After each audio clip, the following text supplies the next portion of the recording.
Bells palsy முகவாதம். முதலில் சில சொற்களுக்கு விளக்கம் பார்க்கலாம். பால்சி எனப்படுவது முழுமையான அல்லது பகுதியான மசில் பேரலைசிஸ். இதனுடன் லாஸ் ஆஃப் சென்சேஷன், அதாவது உணர்விழப்பு மற்றும் அன்கொண்ட்ரோலபிள் பாடி மூமெண்ட், ட்ரெமர் போன்றன காணப்படலாம். அதாவது கட்டுப்படுத்த முடியாத உடல் அசைவுகள் மற்றும் உடல் நடுக்கம் போன்றன இந்த தசை செயலிழப்பு, அதாவது மசில் பேரலைசிஸுடன் உணர்விழப்பு மற்றும் கட்டுப்பாடு இல்லாத உடல் அசைவுகள் மற்றும் உடல் நடுக்கம் போன்றனவும் காணப்படலாம். இதுவே பால்சி என்ற சொல்லால் குறிக்கப்படும். அடுத்த சொற்பதமானது பெரிசிஸ். பெரிசிஸ் எனப்படுவது மஸ்குலர் வீக்னஸ், அதாவது தசை நலிவடைதல். அடுத்த சொற்பதம் பேரலைசிஸ். பேரலைசிஸ் எனப்படுவது complete loss of muscle function, தசையின் தொழிற்பாடானது முழுமையாக இழக்கப்படுதல். ஃபேஷியல் நர்வ் செரிப்ரல் கோர்டெக்ஸிலிருந்து அப்படியே இன்டர்னல் கேப்சூலுக்கு கூட பொன்ஸில் உள்ள ஃபேஷியல் நர்வ் நியூக்ளியஸுக்கு அப்படியே இன்டர்னல் அக்கோஸ்டிக் மேட்டர்ஸுக்களால் ஸ்கல் போனில் இருக்கிற ஃபேஷியல் கனலுக்களால் ஸ்டைலோ மஸ்டோயிட் ஃபொராமினுக்களால் வெளியில் ஃபேஸுக்கு சப்ளை பண்ண போகுது. இந்த ஃபேஷியல் நர்வுண்ட நியூக்ளியஸுக்கான சப்ளை என்று பார்த்தால் இங்கே பொன்ஸில் இடது பக்க நியூக்ளியஸ் மட்டும் காட்டப்பட்டிருக்கு. இந்த இடது பக்க நியூக்ளியஸில் upper half, lower half and 2 half காட்டப்பட்டிருக்கு. இதில் அப்பர் ஹாஃபுக்கு சேம் சைடில் இருந்தும் இனோவேஷன் வருது, ஆப்போசிட் சைடில் இருந்தும் இனோவேஷன் வருது. ஆனால் லோவர் ஹாஃபுக்கு ஆப்போசிட் சைடில் இருந்து மட்டும்தான் இனோவேஷன் வருது. இந்த நியூக்ளியஸில் அப்பர் ஹாஃப் ஃபேஸில் உள்ள மசில்ஸுண்ட அப்பர் ஹாஃபுக்கும், லோவர் ஹாஃப் நியூக்ளியஸ் ஃபேஸில் உள்ள லோவர் ஹாஃப் மசில்ஸுக்கும் இனோவேட் பண்ண போகுது. இதே மாதிரி தான் மற்ற பக்க ரைட் சைட் நியூக்ளியஸும் காணப்படும். அப்பர் ஹாஃப் நியூக்ளியஸுக்கு 2 பக்கத்தில் இருந்தும் இனோவேஷன் வரும். லோவர் ஹாஃபுக்கு ஆப்போசிட் சைடில் இருந்து, அதாவது வலது பக்க நியூக்ளியஸுக்கு இடது பக்க கோர்டெக்ஸிலிருந்து மட்டும் இனோவேஷன் வரும். இந்த நியூக்ளியஸுக்கு மேலே உள்ள நியூரோன் அப்பர் மோட்டர் நியூரோன், இந்த நியூக்ளியஸுக்கு கீழே உள்ள நியூரோன் லோவர் மோட்டர் நியூரோன். இதை வச்சு கொண்டு தான் upper motor neuron lesion, lower motor neuron lesion என்று சொல்லுவோம். இங்கே இந்த வலது பக்க அப்பர் மோட்டர் நியூரோனில் லீஷன் ஏற்பட்டிருந்தால், இந்த அப்பர் மோட்டர் நியூரோன் வலது பக்கம் பாதிக்கப்பட்டால் அதிலிருந்து இந்த இடது பக்க அப்பர் நியூக்ளியஸுக்கும் இனோவேஷன் வருது, லோவர் நியூக்ளியஸுக்கும் இனோவேஷன் வருது. ஆனால் அப்பர் ஹாஃப் நியூக்ளியஸுக்கு இடது பக்கத்திலிருந்து எந்தவித பிரச்சனையும் இல்லாமல் இனோவேஷன் வாரதால் இடது பக்க அப்பர் ஹாஃப் ஃபேஸில் எந்தவித மாற்றமும் பெருசாக தெரியாது. ஆனால் லோவர் ஹாஃப் நியூக்ளியஸிலிருந்து இனோவேஷனை பெற லோவர் ஹாஃப் இடது பக்க முகமானது பாதிக்கப்படும். ஆனால் இந்த லோவர் மோட்டர் நியூரோனில் பாதிப்பு ஏற்பட்டால் முகத்தின் upper half and lower half ரெண்டும் பாதிக்கப்படும். இங்கே கவனிக்க வேண்டிய ஒரு விஷயம், அப்பர் மோட்டர் நியூரோன் பாதிக்கப்பட்டால் ஃபேஸில் ஆப்போசிட் சைட் லோவர் ஹாஃப் பாதிக்கப்படுது. ஆனால் லோவர் மோட்டர் நியூரோன் பாதிக்கப்பட்டால் சேம் சைடில் உள்ள 2 upper half and lower half face, அதாவது அரைவாசி முகப்பகுதி அப்படியே சேம் சைட் பாதிக்கப்படுது. லோவர் மோட்டர் நியூரோன் லீஷன் ஏற்பட்டதற்கு சேம் சைட் பாதிக்கப்படும். அப்பர் மோட்டர் நியூரோன் லீஷனாக இருந்தால் அதற்கு எதிர்ப்பக்க லோவர் ஹாஃப் முகம் மட்டும் பாதிக்கப்படும். இந்த ஃபேஷியல் நர்வ் பிரெங்கியல் மோட்டர் இனோவேஷன் மற்றும் விசரல் மோட்டர் இனோவேஷன் மற்றும் ஸ்பெஷல் சென்சரி மற்றும் ஜென்ரல் சென்சரி என இனோவேஷனை வழங்க போகுது. அது அந்த மஞ்சள் கலரில் காட்டியிருக்கிற நர்வ் பிரெங்கியல் மோட்டர், சிவப்பு கலரில் காட்டப்பட்டிருக்கிறது விசரல் மோட்டர், பச்சை கலரில் காட்டப்பட்டிருக்கிறது ஸ்பெஷல் சென்சரி, நீல கலரில் காட்டப்பட்டிருக்கிறது ஜென்ரல் சென்சரி. இதில் இந்த பிரெங்கியல் மோட்டர் இனோவேஷன் காட்டப்பட்டிருக்கு. இந்த மசில்ஸுக்கு என்ன மாதிரி கொடுக்குதுண்டு temporal branches, zygomatic branches, buccal branches, mandibular branches, அப்படி எல்லா பிரான்ச்சஸும் அப்படி இனோவேட் பண்ணுதுண்டு படத்தில் காட்டப்பட்டிருக்கு. இது ஃபேஷியல் நர்வோட பிரெங்கியல் மோட்டர் இனோவேஷன். அடுத்தது visceral motor innervation. Visceral motor innervation parasympathetic அதாவது பராசிம்பத்தட்டிக் ஃபைபர்ஸ் வந்து லாக்ரிமல் கண்ணீர் சுரப்பிகளுக்கும் சப்மெண்டிபுலர் அண்ட் சப்லிங்குவல் கிளாண்ட்ஸ் அதாவது உமிழ்நீர் சுரப்பிகளுக்கும் மற்றும் நேசோஃபெரிங்ஸில் உள்ள மியூக்கஸ் மெம்பரேனுக்கும் மற்றது ஹார்ட் அண்ட் சாஃப்ட் பேலட்டுக்கும் இனோவேட் பண்ண போகுது இந்த விசரல் மோட்டார்.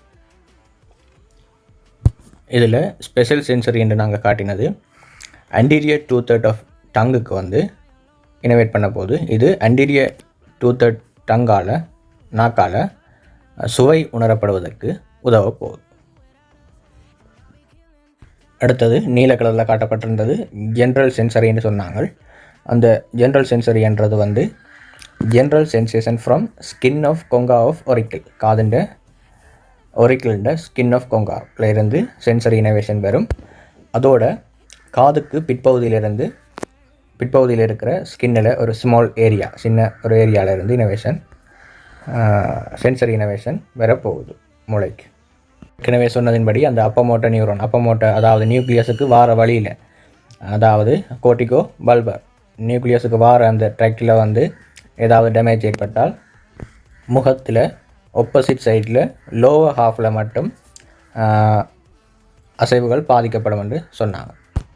அதே மாதிரி எந்த பக்கம் லோவர் மோட்டர் நியூரான் பாதிக்கப்படுதோ அதுக்கு சேம் சைடில் upper and lower half face அதாவது ஒரு பக்கம் அந்த லீஷன் ஏற்பட்ட அதே சேம் சைடில் ஃபேஸ் முழுவதும் பாதிக்கப்படும் என்று சொன்னாங்க.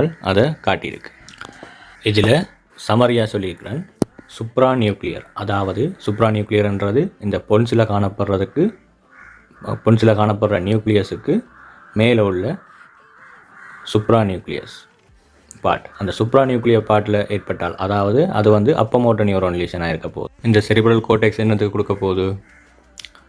சேம் சைட் அப்பர் ஃபேஸுக்கும் கொடுக்கும், ஆப்போசிட் சைட் அப்பர் ஃபேஸுக்கும் கொடுக்கும். ஆனால் ஆப்போசிட் சைட் லோவர் சைட்டுக்கு கொடுக்க போகுது. அடுத்தது நியூக்ளியஸ் காணப்படுற பொன்ஸ் பகுதி. அதுக்கு பிறகு நியூக்ளியருக்கு கீழே அதாவது infra nuclear region. Infra nuclear என்றால் அது செரிபெல்லோ பொண்டைன் ஆங்கிளில் நாங்கள் சொன்னால் அங்கே 5வது 7வது 8வது நர்வ் காணப்பட போகுது. இந்த மேல் பகுதியில் ஏற்படுற லீஷன்களுக்கெல்லாம் சென்ட்ரல் நியூரோலஜிக்கல் எக்ஸாமினேஷன் செய்யப்படுது. அடுத்தது இன்டர்னல் ஒடிட்டரி கனலில் வந்து ரெண்டும் பேன் பண்ணப்பட்டு வரப்போகுது. 7வது நர்வும் 8வது நர்வும் பேன் பண்ணப்பட்டு ஒன்றா வரப்போகுது. இதை இங்கே பாதிக்கப்பட்டால் இங்கே பேலன்ஸ் ஹியரிங் அதுகள் பாதிக்கப்படும். இப்படி இன்டர்னல் ஒடிட்டரி கனலில் உள்ளுக்கு ஏதாவது பாதிப்பு வருமா இருந்தால் அதை நாங்கள் இஎன்ஜி ஆடியோலஜிக் எக்ஸ்ரே அதுகள் செய்து தான் நாங்கள் பார்க்கணும். அடுத்தது ஜெனிகுலேட் கேங்லியன். ஜெனிகுலேட் கேங்லியனில் வந்து இருந்து வந்து எங்கே போகுது என்றால் கண்ணில் உள்ள லாக்ரிமல் கிளாண்டுக்கு கண்ணில் உள்ள கண்ணீர் சுரப்பிக்கு போகுது. இந்த இடங்களில் ஏதாவது லோ மோட்டர் நியூரான் பாதிப்பாக இருந்தால் அதாவது நியூக்ளியஸுக்கு கீழே உள்ளதெல்லாம் லோ மோட்டர் நியூரான் பாதிப்பாக இருந்தால் டியர் டெஸ்ட் அதாவது கண்ணீர் சுரப்பில் நாங்கள் டெஸ்ட் பண்ணி பார்க்கலாம். அடுத்தது டிம்பனோ மஸ்டோயிட் ரீஜனில் பார்த்தோம்னால் அது வந்து ஸ்டெப்பீஸுக்கு கொடுக்க போகுது. அதோட வந்து டங்கில் உள்ள டேஸ்ட் பட்ஸில் இருந்து வர டேஸ்ட் உணர்வை வந்து கோடா டிம்பனி மூலம் கொண்டு போகிற பாட்டும் வந்து இங்கே தான் இருக்க போகுது. சப்லிங்குவல் அண்ட் சப்மெண்டிபுலர் உமிழ்நீர் சுரப்பிகளுக்குரிய சுரப்பும் வரப்போகுது. இதுக்கு வந்து நாங்கள் ஸ்டெப்பீடியல் ரிஃப்ளெக்ஸ் பார்க்கலாம். ஸ்டெப்பீடியஸ்க்கு கொடுக்குறதால அதை வந்து டங்குக்கு கொடுக்குறதால டேஸ்ட்டை நாங்கள் டெஸ்ட் பண்ணி பார்க்கலாம். அதை விட சப்லிங்குவல் அண்ட் சப்மெண்டிபுலர் சலைவரி கிளான்ஸுக்கு கொடுக்குறதால சலைவேஷன் உமிழ்நீர் சுரப்பில் ஏற்படுற பாதிப்பை நாங்கள் டெஸ்ட் பண்ணி பார்க்கலாம். இப்போ ஸ்டைலோமஸ்டோயிட் ஃபொராமினுக்களால் வெளியே வந்த அதாவது எக்ஸ்ட்ரா கிரேனியல் ரீஜனுக்கு வெளியால் எக்ஸ்ட்ரா கிரேனியலுக்கு வந்த பிறகு எங்கே கொடுக்க போகுது? ஃபேஸுக்கு இனோவேஷன் கொடுக்க போகுது. அப்போ நாங்கள் ஃபேஷியல் மூமெண்ட்ஸை பார்க்கலாம், மூமெண்ட்ஸில் ஏற்படுற பாதிப்பை பார்க்கலாம். இப்போ நாங்கள் அப்பர் மோட்டோ நியூரான் லீஷனையும் லோவர் மோட்டோ நியூரான் லீஷனையும் ஒப்பிட்டு பார்க்க போகிறோம். அப்பர் மோட்டோ நியூரான் லீஷனாக இருந்தால் பிரமிடல் ட்ராக்டில் வந்து ஃபேஷியல் நியூக்ளியஸுக்கு எபோவா, அதாவது மேலே எஃபெக்ட் ஆகிருக்கும். லோவர் மோட்டோ நியூரான் லீஷனாக இருந்தால் ஃபேஷியல் மோட்டோ நியூக்ளியஸ்லேயோ அல்லது அந்த நியூக்ளியஸுக்கு கீழேயோ எஃபெக்ட் ஆகியிருக்கும். அடுத்தது வந்து அப்பர் மோட்டோ நியூரான் லீஷனாக இருந்தால் என்னென்று வரும்? பேரலைசிஸ் வந்து லோவர் ஹாஃப் ஆஃப் த ஃபேஸில் ஆப்போசிட் சைடில் வரப்போகுது. ஏனென்றால் ஆப்போசிட் சைட் பிரமிடல் ட்ராக்டில் இருந்து மட்டும்தான் அந்த லோவர் ஹாஃபுக்கு சப்ளை வரப்போகுது. ஆனால் லோவர் மோட்டோ நியூரான் லீஷன் என்றால் பொன்சில் உள்ள நியூக்ளியஸுக்கு கீழே. அங்கே லோவர் மோட்டோ நியூரான் பாதிக்கப்பட்டதென்றால் சேம் சைட்லேயே ஃபேஸுக்கு அப்பர் ஹாஃபுக்கும் லோவர் ஹாஃபுக்கும் போகிற இனோவேஷன் பாதிக்கப்படுறதால லீஷன் ஏற்பட்டதற்கு சேம் சைட்லேயே ஃபேஸும் அப்பர் ஹாஃபும் லோவர் ஹாஃபும் பாதிக்கப்படும். அப்பர் மோட்டோ நியூரோனால் ஏற்படுற பேரலைசிஸாக இருந்தால் அந்த வாலண்டரி மூமெண்ட்ஸ் வந்து பாதிக்கப்படுறதோட இமோஷனல் மற்றது அசோசியேட்டிவ் மூமெண்ட்ஸ் வந்து பாதிக்கப்படாமல் இருக்கும். ஏனென்றால் பிரமிடல் ட்ராக்டால் வர வாலண்டரி மூமெண்ட்ஸ் மட்டும்தான் பாதிக்கப்படுமே ஒழிய எக்ஸ்ட்ரா பிரமிடல் ஃபைபர்ஸால் வர இமோஷனல் அசோசியேட்டிவ் மூமெண்ட்ஸ் வந்து பாதிக்கப்படாமல் காணப்படும். ஆனால் லோவர் மோட்டோ நியூரான் பாதிக்கப்பட்டால் ரெண்டும் பாதிக்கப்படும். பேரலைசிஸால் வாலண்டரி மூமெண்ட்ஸும் எஃபெக்ட் ஆகும், இமோஷனல் அண்ட் அசோசியேட்டிவ் மூமெண்ட்ஸும் எஃபெக்ட் ஆகும். ஏனென்றால் லோவர் மோட்டோ நியூரானுக்கு பிரமிடல் ட்ராக்டால் வந்தாலும் சரி, எக்ஸ்ட்ரா பிரமிடல் ட்ராக்டால் வந்தாலும் சரி, அதை கடத்தி கொண்டு போகிறது lower motor neuron. Lower motor நியூரானே பாதிக்கப்பட்டதாக இருந்தால் ரெண்டுமே வராது. சரி, மற்றது அப்பர் மோட்டோ நியூரான் லீஷனாக இருந்தால் கண்ட்ரோல் இல்லை. கண்ட்ரோல் இல்லாமல் எல்லாம் எக்ஸாஜரேட்டட் அப்படியா இருக்கிறதால பேரலைசிஸ் வந்து அசோசியேட்டட் வித் ஹைப்பர்டோனியா. கண்ட்ரோல் இல்லாமல் ஹைப்பர்டோனியா, டோன் கூடவாக இருக்கும். அதோட வந்து கண்ட்ரோல் இல்லாமல் எக்ஸாஜரேட்டடாக ஹைப்பர் ரிஃப்ளெக்ஸியா. மேலே உள்ள அப்பர் மோட்டோ நியூரானில் லீஷனாக இருந்தால் அதால் கண்ட்ரோல் பண்ணப்படுற லோவர் மோட்டோ நியூரான் வந்து கண்ட்ரோல் இல்லாமல் செயல்பட போகுது. அப்போ வந்து ரிஃப்ளெக்ஸ் எல்லாம் ஹைப்பர் ரிஃப்ளெக்ஸியாகவே இருக்கும். ரிஃப்ளெக்ஸஸ் எல்லாம் எக்ஸாஜரேட்டடாக இருக்கும். அதோட வந்து அந்த எக்ஸாஜரேட்டடாக இருக்கிறட்டா மசில் வந்து கண்ட்ரோல் இல்லாமல் எல்லாம் சுருங்க போகுது. அப்போ டோனும் வந்து ஹைப்பர் டோனியாகவே இருக்கும், டோன் கூடவே இருக்கும். ஆனால் லோவர் மோட்டோ நியூரான் லீஷனாக இருந்தால் அப்பர் மோட்டோ நியூரான் கண்ட்ரோல் பண்ணினாலும் சரி, இப்போ லோவர் மோட்டோ நியூரான் வேலை செய்யாததால் அங்கே வந்து டோனும் வந்து குறைவாக இருக்க போகுது. ஏன்னா மசிலுக்கு எந்த ஒரு இனோவேஷனும் இல்லாமல் டோன் குறைவாக இருக்க போகுது. அதோட வந்து ரிஃப்ளெக்ஸும் வந்து எதுவுமே இருக்காது. அப்போ ஹைப்போடோனியா, ஹைப்போ ரிஃப்ளெக்ஸியா. அதோட அந்த அப்பர் மோட்டோ நியூரான் லீஷனால் முகத்தில் ஏற்படுற பாதிப்போட இந்த பிரமிடல் ட்ராக்ட் வந்து மெடுலா ஆப்ளங்கேட்டாண்ட லோவர் பகுதியிலேருந்து க்ராஸ் பண்ணுறதால லோவர் பார்ட்டில் க்ராஸ் பண்ணுறதால அப்பர் மோட்டோ நியூரானில் எங்கே லீஷன் வருதோ அதுக்கு ஆப்போசிட் சைடில் வரப்போகுது. அப்போ அப்பர் மோட்டோ நியூரான் லீஷனாக இருந்தால் முகத்தின் லோவர் ஹாஃப்லையும் லோவர் பாடியில் லோவர் பார்ட்லேயும் வந்து சேம் சைடில் லீஷன் வரப்போகுது. ஆனால் லோவர் மோட்டோ நியூரான் லீஷனாக இருந்தால்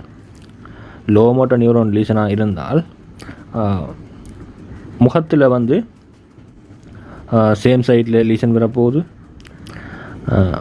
கீழே லிம்ஸில் வந்து ஆப்போசிட் சைடில் ஹெமிப்ளீஜியா வரப்போகுது. அப்போ லோவர் மோட்டோ நியூரானால் வர லீஷனை வந்து க்ரோஸ்ட் ஹெமிப்ளீஜியான்னு சொல்லுவோம். அப்பர் மோட்டோ நியூரான் லீஷனால் வர பேரலைசிஸ் வந்து சேம் சைட் பேரலைசிஸாக இருக்கும். ஆனால் முகத்தில் வந்து லோவர் ஹாஃப் மட்டும் பாதிக்கப்பட்டிருக்கும். ஃபேஷியல் பேரலைசிஸுக்கும் ஹெமிப்ளீஜியாவுக்கும் இடையிலான தொடர்பு தெளிவில்லாவிட்டால் மேலே காட்டப்பட்டிருக்கிற ஐ பட்டனை கிளிக் பண்ணி அதற்கண்டு தனியாக போடப்பட்டிருக்கிற வீடியோவை பார்த்து தெளிவடைந்து கொள்ளலாம். ஃபேஷியல் நர்வுன்ற பாதிப்பால் மட்டும் வரதை சொல்கிறது பெல்ஸ் பால்சி என்று. முகத்தில் பலவீனத்தை ஏற்படுத்துவதில் மிக பொதுவான காரணம் பெல்ஸ் பால்சி ஆகும். இது மண்டையோட்டு நரம்புகள், அதாவது கிரனியல் நர்வ்ஸில் 7வது மண்டையோட்டு நரம்பான ஃபேஷியல் நர்வ் முக நரம்பின் ஏற்படும் லோவர் மோட்டோ நியூரான் லீஷனால் ஏற்படுகிறது.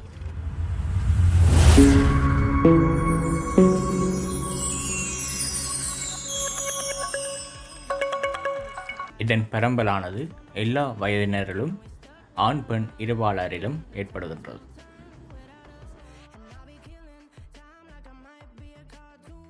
ரிஸ்க் ஃபேக்டர்ஸ் அதாவது ஆபத்தான காரணிகள். ஒன்று பிரெக்னன்சி கர்ப்பம், மற்றது டயபெட்டிக் மெலைட்டஸ் நீரிழிவு நோய். இதன் கிளினிக்கல் ப்ரெசன்டேஷன். இந்த பெல்ஸ் பால்சி திடீரென ஆரம்பித்ததை தொடர்ந்து இதனாலான வீக்னஸ் ஆனது படிப்படியாக 24 தொடக்கம் 48 மணித்தியாலத்துக்கு மேக்சிமல் வீக்னஸுக்கு டெவலப் ஆகிறது.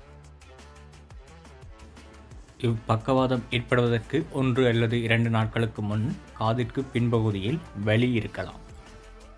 அத்தோடு ஒரு பக்க சுவை உணர்வு பாதிக்கப்படலாம். அதைவிட ஹைப்பர் அக்யூசிஸ் அதாவது இயற்கைக்கு மாறாக காது கேட்டல் திறன் அதிகமாக காணப்படும். சில வேளைகளில் சுவை இழப்பு அல்லது மாறுபட்ட சுவை உணர்வு போன்றன ஏற்படலாம்.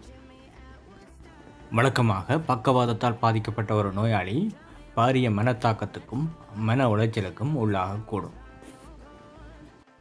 அத்தோடு இங்கு தெளிவற்ற மாறுபாடான முக உணர்வு காணப்படுகிறது.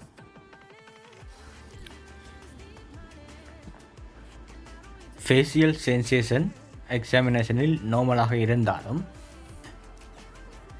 இங்கு ஏனைய மண்டையோட்டு நரம்புகளின் இன்வால்வ்மெண்ட் இருந்தால் அதனாலான ஃபேஷியல் வீக்னஸ் பெல்ஸ் பால்சியால் ஏற்பட்டது என்று கூற முடியாது.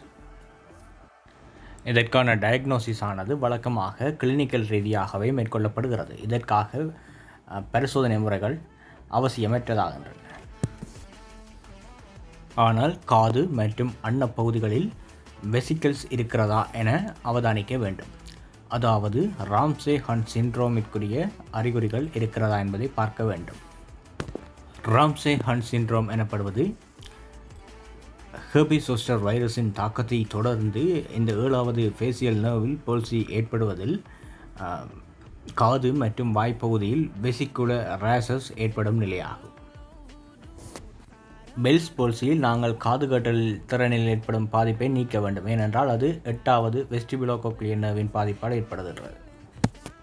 ரிக்கவரி ஆகும்போது அதாவது பழைய நிலைக்கு திரும்பும்போது குரோக்கோடைல் டியர்ஸ் அதாவது சலைவேஷனின் போது கண்ணீர் வடிதல் ஏற்படும். கொலஸ்டியோமா அல்லது மலிக்னன் ஓட்டைட்டிஸ் எக்ஸ்டர்னா மற்றும் பரோட்டிட் டியூமர்ஸ் போன்றவற்றால் இவ்வாறான லோக்கல் பேத்தாலஜி எவிடன்சஸ் ஏற்பட்டிருந்தால் அவை பெல்ஸ் பால்சியிலிருந்து விலக்கப்பட வேண்டும். ப்ரோக்னோசிஸ் 80 விதமான நோயாளிகள் 12 வாரங்களுக்குள் எவ்வித சிகிச்சையுமின்றி குணமாவார்கள். மீண்டும் மீண்டும் ஏற்பட்டால் அது அசாதாரணமானது. அதற்கு மேலதிக இன்வெஸ்டிகேஷன் செய்யப்பட வேண்டும். ரீகவரியின் போது அதாவது பழைய நிலைக்கு திரும்பும்போது அபரண்ட் ரீஇனோவேஷனினால் பின்வரும் நிலைகள் உருவாக்கப்படலாம். 1. வாயை அசைக்கும் போது கண் மூடுதல். இது சிங்கைனேசிஸ் எனப்படும். அத்தோடு ஏற்கனவே கூறியது போல குரோக்கோடைல் டியர்ஸ் அதாவது சலைவேஷன் உமிழ்நீர் சுரக்கும் போது கண்ணீரம் வெளியேறும்.